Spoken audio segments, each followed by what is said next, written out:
Hello friends, welcome to my academy. Friends, आज की class आपके सीटेट के एग्ज़ाम के लिए मोस्ट इंपॉर्टेंट क्लास होने वाली है कि आज की इस क्लास में हम लोग हिंदी पेडागोजी के प्रीवियस ईयर क्वेश्चन डिस्कस करने वाले हैं। वो भी कौन से वाले? एक जो आपका एग्ज़ाम हुआ था 20 अगस्त को, उसके बाद में आपका एग्ज़ाम हुआ था 21 जनवरी को, फिर आपका एग्ज़ाम हुआ था 7 जुलाई को। ठीक है, तो ये 3 प्रीवियस ईयर क्वेश्चन पर जो है आपके एग्ज़ाम के लिए मोस्ट इंपॉर्टेंट है। अगर आप ये 3 प्रीवियस ईयर क्वेश्चन पर को अच्छी तरीके से एनालिसिस कर लेते हैं तो आपको अपने एग्ज़ाम में बहुत ही ज़्यादा हेल्प मिलेगी। इसके अलावा भी मैं आपको 1 से 2 प्रैक्टिस सेट जरूर कराऊंगी। ठीक है, इसके लिए आपको एक चीज़ और करनी है, एक मैंने हिंदी की कंप्लीट मैराथन क्लास बनाई है, वो क्लास जरूर देख लीजिएगा। आपके एग्जाम के लिए बहुत ही ज़्यादा इंपॉर्टेंट है क्योंकि लगभग मैंने 20 प्रीवियस ईयर क्वेश्चन पर एनालिसिस करने के बाद ही वो क्लास कंप्लीट आपकी प्रिपेयर की है। जहाँ जहाँ से आपके एग्जाम में क्वेश्चन आए, जो आपके एग्जाम के लिए की पॉइंट है, बिल्कुल वो सारी चीज़ें आपको एक ही क्लास में देखने को मिल जाएंगी। ऐसा भी नहीं कि वो क्लास बहुत ज़्यादा लंबी है, लगभग 1 से 1.5 घंटे की आपकी वो क्लास होगी जिसमें कि आपके सारे इंपॉर्टेंट चीज़ें कवर हो जाएंगी। तो वो क्लास आप जरूर देख लीजिएगा, आप सभी से रिक्वेस्ट है। ठीक है, और एक बार अभी आप उस क्लास को देख लीजिए, एक बार अपने एग्जाम से थोड़ा सा स्पीड बढ़ा करके एक बार रिवीजन जरूर कर लीजिएगा। ठीक है, तो 2 काम आपको यहाँ पर करने हैं। तो अगर आपको सीटेट सीटीपी के पेड नोट्स चाहिए तो स्क्रीन पे आपको एक व्हाट्सअप नंबर शो हो रहा होगा, वहाँ से आप मुझे व्हाट्सअप पर मैसेज करके पेड नोट्स को परचेज कर सकते हैं। बहुत सारे स्टूडेंट ऑलरेडी नोट्स को परचेज कर चुके हैं जिसका प्राइस बहुत ही कम है, और जो लोग नोट्स को परचेज कर रहे हैं उसके साथ में मैं जो की पॉइंट वाले नोट्स है वो भी फ्री में आप लोगों को प्रोवाइड कर दे रही हूँ। ठीक है, तो यहाँ पर आपका फर्स्ट क्वेश्चन क्या दे रखा है? एक अध्यापक ने कक्षा 6 के शिक्षार्थियों को कैप्शन शीर्षकों के साथ एक फिल्म दिखाई। यह फिल्म पाठ्यपुस्तक के एक अध्याय पर आधारित थी। कैप्शन के साथ दिखाई जा रही फिल्म किस बात के लिए प्रोत्साहित करेगी? तो फर्स्ट ऑप्शन क्या दे रखा है? श्रवण युक्तियों सक्रिय रूप से देखना और विद्यार्थियों की भाषा की प्रामाणिक सामग्री का प्रयोग करने के लिए प्रोत्साहित करना। बिल्कुल सही ऑप्शन आपका यहाँ पर हो जाएगा। जैसे कि मान लीजिए जो बच्चे हैं, आपने क्या किया, उनकी पाठ्य पुस्तक के एक अध्याय पर आधारित बच्चों को कोई फिल्म दिखा दी। ठीक है, तो बच्चा क्या करेगा, उस चीज़ को सुन भी पाएगा, देख भी पाएगा, बच्चे को इंटरेस्ट भी आएगा और बच्चा क्या होगा, वहाँ पर एक्टिव भी होगा, सक्रिय भी होगा, है ना। तो वहाँ पर अगर आप उस बच्चे से उस अध्याय के बारे में पूछे तो बच्चा उसको अच्छी तरीके से एक्सप्लेन कर पाएगा, बता पाएगा कि बच्चे ने उस चीज़ को सुना भी है, देखा भी है, वहाँ पर एक्टिव भी है ना। तो यहाँ पर फर्स्ट ही ऑप्शन करेक्ट ऑप्शन हो जाएगा।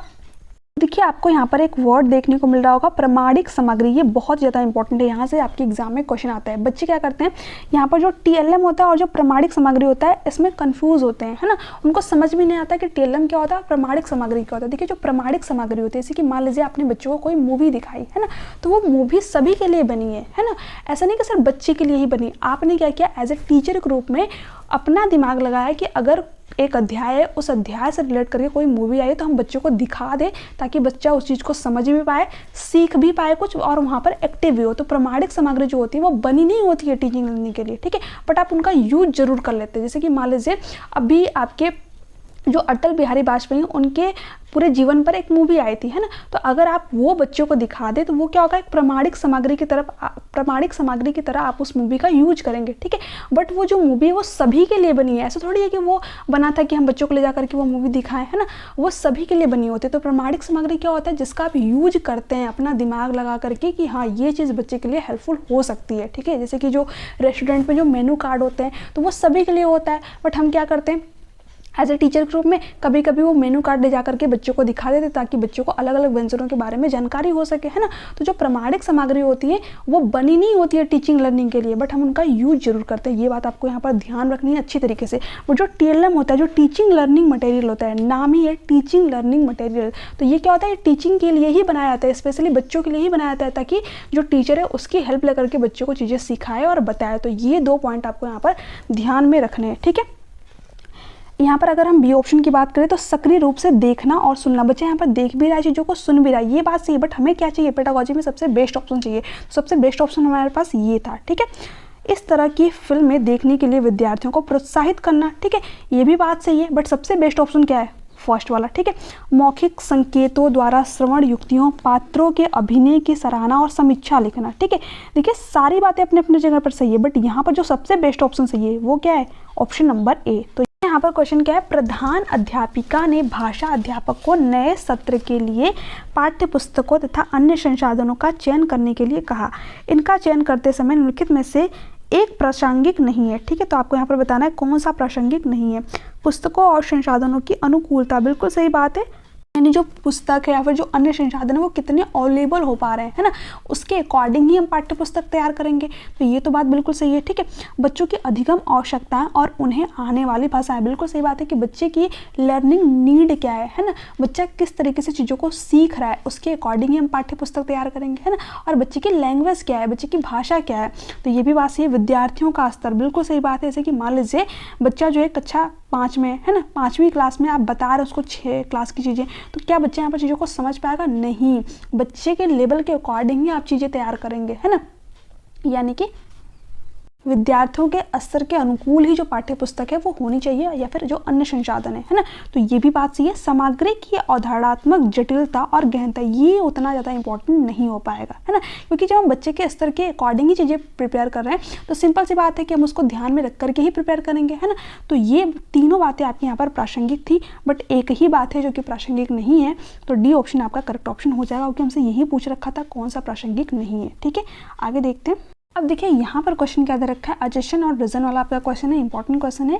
अपने प्रारंभिक बाल्यावस्था में एक बच्चा संज्ञा की अपेक्षा क्रियाओं यानी कि वर्ब का अधिक प्रयोग करता है और व्याकरणिक नियमों की अनदेखी करता है। बिल्कुल सही बात है। जैसे कि मान लीजिए जो छोटे बच्चे होते हैं उनके पास शब्द उतने ज़्यादा नहीं होते हैं ना, तो इसलिए क्या करते हैं वो व्याकरणिक नियमों की अनदेखी करते हैं, सही तरीके से शब्दों को बोल नहीं पाते हैं, है ना। उनकी शब्द संपदा बहुत सीमित होती है। तो यही मैंने आप लोगों को बताया कि जो छोटे बच्चे होते हैं उनके पास उतने शब्द ही नहीं होते हैं, है ना। तो यहाँ पर ए और आर दोनों सही है, और जो आर है वो ए की सही व्याख्या भी करते हैं। तो कौन सा ऑप्शन में दे रखा है? डी ऑप्शन में। आगे देखते हैं ये क्वेश्चन क्या दे रखा है। ये क्वेश्चन आपको देखने में थोड़ा सा बड़ा लग सकता है, बट है बहुत ही ईजी, ठीक है। एक बालिका अपने भाषा कक्षा का अनुभव माँ के साथ साझा करती है और कहती है कि कभी कभी हम अपनी आंखें बंद करते हैं और अध्यापिका हमें बस्ते में से कोई भी वस्तु निकालने के लिए कहती है, फिर हमें उस वस्तु के बारे में बताना होता है। यह सीखने का बहुत अच्छा तरीका है। बच्चे की यह टिप्पणी अधिगम के बारे में बच्चे की प्राथमिकता की ओर संकेत करती है, उसकी प्राथमिकता की पहचान कीजिए। यहाँ पर ऑप्शन क्या दे रखा है, जब मैं कुछ करती हूँ तो भाषा प्रयोग अच्छी तरह से याद कर लेती हूँ। ये बात देखिए यहाँ पर बिल्कुल सही हो जाएगी। जैसे कि मान लीजिए जो बच्चे वो क्या कर रही है, यहाँ पर कुछ एक्टिविटी कर रही है, टीचर ने उसे कहा कि अपने बैग में से कोई भी वस्तु निकालो, ठीक है। तो बच्ची क्या करेगी, अपनी आंख बंद की, है ना, अपने बैग में से कोई भी एक वस्तु निकाली, है ना, उसके बारे में फिर जो टीचर वो क्या करेगी कि बताओ कि ये वस्तु क्या है ना। तो यहाँ पर जो बच्चे हैं उनकी क्या होगी, शब्द संपदा विकसित होगी, है ना। तो यहाँ पर बच्ची यही कह रही है कि जब मैं कुछ चीज़ों को करती हूँ तो जो शब्द संपदा होती है ना, जो भाषा प्रयोग होती है उसको मैं अच्छी तरीके से याद कर लेती हूँ, मुझे समझ में आ जाता है कि अच्छा वो चीज़ है क्या। तो बच्चे को यहाँ पर इंटरेस्ट भी आएगा, बच्चा एक्टिव भी होगा, है ना। तो ये बात आपकी यहाँ पर बिल्कुल सही हो जाएगी। जब मैं सुनती हूँ तो भाषा प्रयोग अच्छी तरह से याद कर लेती हूँ। क्या बच्ची यहाँ पर कोई चीज़ सुन रही है? नहीं, वो कुछ एक्टिविटी कर रही है ना। तो ये गलत है। जब मैं देखकर नकल करती हूँ, है ना। अब देखिए जो बच्चे वो किसी की नकल नहीं कर रही है, उसको जो टीचर ने कहा सिर्फ वही कर रही है, तो ये भी बात नहीं होगी। जब मैं देखती हूँ फिर वही बात होगी। बच्ची यहाँ पर किसी को देख नहीं रही है ना, टीचर उससे सिर्फ इतना कहा है कि तुम जो है अपने बैग में से कोई एक वस्तु निकालो और उसके बारे में बताओ। तो बच्ची क्या कर रही है, यहाँ पर कुछ एक्टिविटी कर रही है, कुछ गतिविधि कर रही है ना। तो यहाँ पर फर्स्ट ऑप्शन आपका करेक्ट ऑप्शन हो जाएगा। शिक्षार्थी क्या करती है, उस उदाहरण को पढ़ें और उदाहरण से मेल खाती हुई युक्तियों का चयन कीजिए। यदि मुझे किसी का अर्थ समझ में नहीं आता है तो मैं देखने का प्रयास करती हूँ। संदर्भ सामग्री की मदद लेना, बिल्कुल सही ऑप्शन आपका हो जाएगा। देखिए हिंदी में जब भी आपको संदर्भ, है ना, ये वर्ड देखने को मिल जाए तो वही ऑप्शन आपका करेक्ट ऑप्शन हो जाएगा, क्योंकि बच्चों को संदर्भ में चीज़ों को पढ़ाना, इसका मतलब क्या हो गया, रियल लाइफ से जोड़ करके बच्चे को चीज़ें बताना, है ना। यानी कि जो रियल लाइफ में जो चीज़ें होती हैं बच्चे के साथ में, अगर आप उससे चीज़ों को रिलेट करके बच्चे को बताएंगे चीज़ें, तो बच्चे को और भी अच्छी तरीके से समझ में आएंगे, क्योंकि बच्चे ने उसको अपने आसपास देख रखा है, महसूस कर रखा है, ठीक है। तो यहाँ पर जब हम संदर्भ सामग्री की मदद लेते हैं तो हमें चीज़ों का अर्थ अच्छी तरीके से समझ में आ जाता है ना। तो यहाँ पर फर्स्ट ही ऑप्शन करेक्ट ऑप्शन हो जाएगा। अभ्यास के लिए अवसरों का प्रयोग करना, देखिए ये गलत हो जाएगा। कभी भी बच्चों को रिपीट बार बार चीज़ें नहीं करानी चाहिए, है ना। मस्तिष्क की भ्रमित स्थिति, ऐसा है ही नहीं, है ना। विन्यास पर अधिक ध्यान देना, अब बच्चों को पहले से ही अर्थ समझने में दिक्कत हो रही है, आप उसके विन्यास पर ध्यान दे रहे हैं, तो ये भी गलत हो जाएगा, ठीक है। तो यहाँ पर फर्स्ट ऑप्शन आपका करेक्ट ऑप्शन हो जाएगा। यहाँ पर क्वेश्चन क्या दे रखा है, नैदानिक परीक्षणों का प्रयोग किसके आकलन के लिए किया जाता है? मैंने आप लोगों को बताया था नैदानिक परीक्षण और उपचारात्मक परीक्षण। ठीक है, पाठ्य पुस्तक के मुख्य बिंदुओं का सारांशीकरण करने की योग्यता नहीं। मैंने क्या बताया था नैदानिक परीक्षण में जो टीचर होता है वो निदान करता है। जैसे कि आप डॉक्टर के पास में जाते हैं तो डॉक्टर क्या करता है, सबसे पहले रीज़न का पता लगाता है कि आपको क्या चीज़ें हुई हैं, क्यों आपके अंदर ये दिक्कत आई है। ठीक है, तो यहाँ पर जो टीचर होता है सबसे पहले वो कारण जानता है ना, कि बच्चे को जो सीखने में दिक्कत आ रही है वो क्यों आ रही है, क्या मेरे टीचिंग मेथड में कमी है, ठीक है, या फिर जो मैं TLM यूज़ कर रहा हूँ उसमें मुझे चेंज करना चाहिए, है ना। तो यहाँ पर बी ऑप्शन क्या दे रखा है, शिक्षार्थी की अपनी भाषा संबंधी गलतियों को स्वयं पहचानने की योग्यता। बच्चे को इसमें पहचाना नहीं होता है, टीचर ये चीज़ करता है ना, जो निदानात्मक परीक्षण करता है वो टीचर करता है। शिक्षार्थियों को उपलब्धियों के क्रम में श्रेणीबद्ध करना नहीं। देखिए, जो निदानात्मक परीक्षण किया जाता है वो इसलिए किया जाता है ताकि हमें रीज़न पता चले कि बच्चे के सीखने में कहाँ पर कमी रह गई, है ना, बच्चा क्यों चीज़ों को नहीं समझ पाया, उसके अकॉर्डिंग फिर जो उपचारात्मक शिक्षण होता है वो दिया जाता है बच्चे को। तो ये भी नहीं होगा, श्रेणीबद्ध करने के लिए उनका निदानात्मक परीक्षण नहीं किया जाता है। शिक्षार्थी के भाषा के मजबूत और कमज़ोर बिंदु, ठीक है, ये बात आपकी यहाँ पर बिल्कुल सही हो जाएगी, यानी कि बच्चा कितना चीज़ों को सीख पाया है, उसके मजबूत पक्ष कौन से, उसके कमज़ोर पक्ष कौन से, है ना, ये सारी चीज़ें पता लगाने के लिए बच्चे का निदानात्मक परीक्षण किया जाता है। उसके बाद में उसको उपचारात्मक शिक्षण दिया जाता है। तो ये बात आपका यहाँ पर सही हो जाएगा। यहाँ पर क्वेश्चन क्या दे रखा है, निपुणता परीक्षण सदैव किसका आकलन करते हैं? तो जो देखिए, जो निपुणता परीक्षण किया जाता है वो इसलिए किया जाता है ताकि बच्चे के बारे में हम ये जान सकें कि बच्चा कितना निपुण हो पाया है किसी भी चीज़ को सीखने में, है ना। भाषा का वह स्तर जहाँ तक विद्यार्थी की पहुंच बन गई है, बिल्कुल सही ऑप्शन हो पाएगा, यानी कि बच्चा कितना निपुण हो पाया है। जैसे कि मान लीजिए आपने बच्चे को कोई भी एक चैप्टर, एक अध्याय पढ़ाया तो उसके बारे में, है ना, बच्चा कितना बता पा रहा है, उसको कितनी नॉलेज हुई, ये क्या होता है, आपका निपुणता परीक्षण होता है ना। विद्यार्थियों को पढ़ाई गई भाषा नहीं, बहुसंवेदी अधिगम अनुभव नहीं, यहाँ पर निपुणता की बात की जा रही है।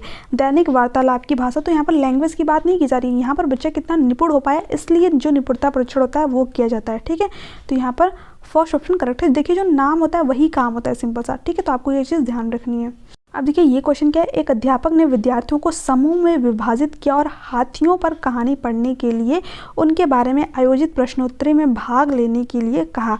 यहाँ पर अध्यापक का क्या मंतव्य है? ठीक है, अब देखिए यहाँ पर टॉपिक के प्रति रुचि पैदा करना, बिल्कुल सही बात है। जैसे कि मान लीजिए आपको बच्चे को एलिफेंट के बारे में बताना है कुछ चीज़ें, है ना, तो सबसे पहले क्या करेंगे, आप बच्चे को कुछ इंटरेस्ट, है ना, ताकि बच्चे को उस चैप्टर में इंटरेस्ट आए, रुचि आए, बच्चा उस चीज़ के बारे में जानना चाहिए। अब बच्चे को अगर आप क्यूज़ करा देंगे, है ना, कुछ प्रश्नोत्तरी करा देंगे, तो यहाँ पर जो बच्चे होंगे उनके मन में बहुत सारे क्वेश्चन होंगे, है ना। तो जब आप चैप्टर पढ़ाने जाएंगे तो बच्चा जो है बहुत सारे क्वेश्चन करेगा वहाँ पर कि अच्छा ये चीज़ें ये भी होता है ना, हाथी ऐसा भी करता है ना। तो यहाँ पर बच्चे के मन में क्या किया आपने, जो चीज़ें आप पढ़ाना चाह रहे थे उसके प्रति इंटरेस्ट पैदा कर दिया, रुचि पैदा कर दिया, है ना। तो बच्चा उसमें एक्टिव होकर के चीज़ों को सीखेगा, है ना। तो ये बहुत ही बेस्ट तरीका होता है कि अगर आपको बच्चों को कोई भी चैप्टर पढ़ाना है, ठीक है, या फिर कोई कहानी बच्चे को बतानी है, तो सबसे पहले आप क्या कीजिए, बच्चे के मन में रुचि पैदा कीजिए, इंटरेस्ट पैदा कीजिए, ताकि बच्चा जो भी चीज़ें आप पढ़ाएं, है ना, या फिर बताएं उसमें इंटरेस्ट ले, उसमें एक्टिव हो, कुछ ना कुछ क्वेश्चन करे, है ना। तो ये आपका यहाँ पर बिल्कुल सही ऑप्शन हो जाएगा। सहपाठी पृष्ठपोषण, सहपाठी पृष्ठपोषण यहाँ पर इसकी बात नहीं की जा रही है, यहाँ पर तो बच्चों को इंटरेस्ट लाया जा रहा है ना, क्योंकि पढ़ाने से पहले जो टीचर है वो चीज़ें कर रहा है। तो ये नहीं होगा। पाठ्य वस्तु की समीक्षा लिखना, ये सारी चीज़ें तो आपकी बात की चीज़ें हो जाती हैं, है ना। उनकी स्मृति का परीक्षण करना नहीं, उनका क्या किया जा रहा है, यहाँ पर इंटरेस्ट क्रिएट किया जा रहा है। अब यहाँ पर क्वेश्चन क्या है, भाषा की कक्षा में एक विद्यार्थी अवरोध पैदा कर रहा है, इस विद्यार्थी के साथ किस तरीके का व्यवहार किया जाना चाहिए? बच्चे को समाधान खोजने के लिए कहना चाहिए, बिल्कुल सही बात है। जैसे कि मान लीजिए क्लासरूम में कुछ बच्चे होते हैं, है ना, जो कि क्या करते हैं, कभी कुछ ना कुछ चीज़ें करते रहते हैं, है ना, मतलब एक तरीके से बच्चा जो है बहुत ज़्यादा एक्टिव होता है ना। ये किसी न किसी डिसेबिलिटीज़ या फिर विकार के कारण भी हो सकता है चीज़ें, है ना। बट यहाँ पर कुछ बच्चे जो है ऐसे करते हैं, तो ऐसे में क्या करना चाहिए, जो टीचर होता है उसको बच्चे को समाधान खोजने के लिए कहना चाहिए, उसको कोई क्वेश्चन देना चाहिए, है ना, ताकि बच्चा क्या करे, यहाँ पर उस चीज़ में व्यस्त रहे, ठीक है, उस चीज़ में संलग्न हो, उस चीज़ के बारे में जाने, कुछ सीखे, है ना। तो ये बात बिल्कुल सही हो जाएगी। उद्यमी विद्यार्थी पर ध्यान देना चाहिए, ठीक है, ध्यान तो आप दीजिए, ठीक है, लेकिन कैसे ध्यान देंगे, है ना, उसके लिए आपको करना क्या पड़ेगा, सबसे पहले उसको क्वेश्चन देना पड़ेगा, है ना, या फिर किसी भी चीज़ का समाधान खोजने के लिए उससे कहना पड़ेगा। तो ये बात आपके यहाँ पर सही है। समाधान खोजने के लिए अभिभावकों पर निर्भर रहना नहीं। अब जो अभिभावकों पर अगर निर्भर रहेंगे तो फिर जो अभिभावक है वो बच्चे को स्कूल क्यों भेजेंगे, है ना। तो ये गलत है। विद्यालय प्रशासन को इस विद्यार्थी के बारे में बताना चाहिए। नहीं, आप एक टीचर है, आपकी खुद की रिस्पॉन्सिबिलिटी है कि अपने क्लासरूम में जितने भी विद्यार्थी उन सभी का ध्यान रखें, है ना, उन सभी के बारे में जाने कौन सा विद्यार्थी किस तरीके से चीज़ों को सीख रहा है ना। तो यहाँ पर आपका जो है फर्स्ट ऑप्शन करेक्ट ऑप्शन हो जाएगा।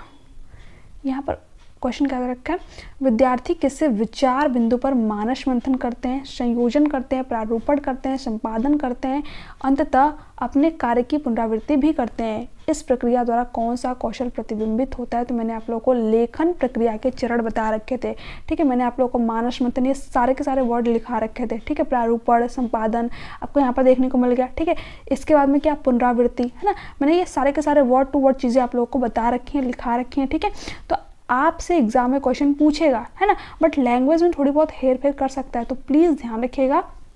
यहाँ पर क्या हो जाएगा, आपका लेखन कौशल हो जाएगा, ऑप्शन नंबर सी। आगे देखते हैं।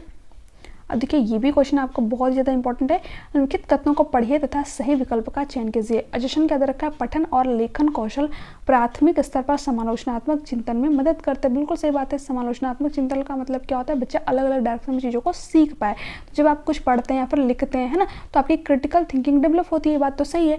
समालोचनात्मक चिंतन पठन और लेखन का उपकौशल है। नहीं, ये उपकौशल नहीं होता है, ठीक है। जो समालोचनात्मक चिंतन होता है वो अलग चीज़ है, पठन और लेखन कौशल आपका अलग चीज़ है। समालोचनात्मक चिंतन का मतलब क्या होता है, बच्चा अलग अलग डायरेक्शन में सोच पाए, है ना, यानी कि डाइवर्जेंट थिंकिंग कर पाए।